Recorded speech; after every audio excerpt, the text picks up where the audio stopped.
लेकिन उनके पास तो पर्याप्त संख्या नहीं है। उचित यही होता कि इसका निर्णय हेमंत बाबू ही लेते। झारखंड की राजनीति में एक बार फिर राज्यसभा की एक सीट ने महागठबंधन की नींद उड़ा दी है। बाहर से सब कुछ सामान्य दिख रहा है, लेकिन अंदर खाने समीकरण कुछ और ही कहानी कह रहे हैं। रांची में कांग्रेस विधायक दल की बैठक हुई तो दूसरी तरफ मुख्यमंत्री हेमंत सोरेन के आवास पर झामुमो नेताओं का अलग मंथन चला। सवाल यह है कि अगर सब कुछ ठीक है तो फिर अलग अलग रणनीति क्यों बनाई जा रही है।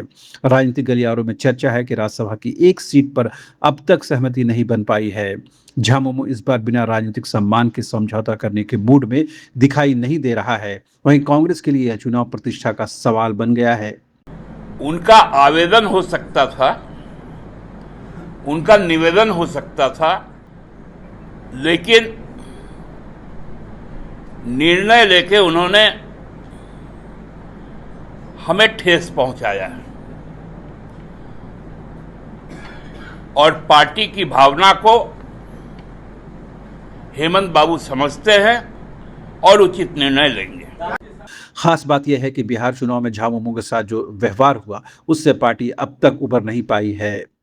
ऐसे में क्या झामुमो पुराना हिसाब बराबर करना चाहती है या फिर आखिरी समय में कोई नया फॉर्मूला निकलेगा। फिलहाल एक सीट ने पूरे महागठबंधन का गणित उलझा दिया है। अब देखना यह होगा कि आखिर कौन झुकेगा, कौन मनाएगा। और फिलहाल एक सीट ने पूरे महागठबंधन का गणित उलझा दिया है। 16 वाला भी सपना देख रहा है और 21 वाला भी तो सपना देख रहा है। किसके साथ है? एक वो 21 वाला भी है ना, उसी तरह 16 वाला भी है।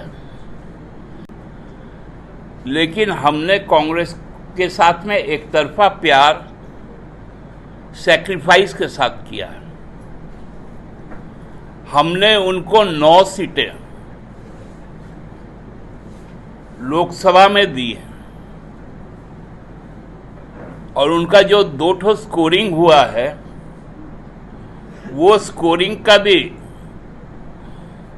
वो लोग इंजर्ड बैट्समैन थे। हमारा 12th मैन जाकर उनके लिए रन बटोर के लाया। तो इस बात को भी नहीं भूलना चाहिए। अब देखना यह होगा कि आखिर कौन झुकेगा, कौन मनाएगा और राज्यसभा की एक सीट किसके खाते में जाएगी। और पार्टी की भावना को हेमंत बाबू समझते हैं और उचित निर्णय लेंगे।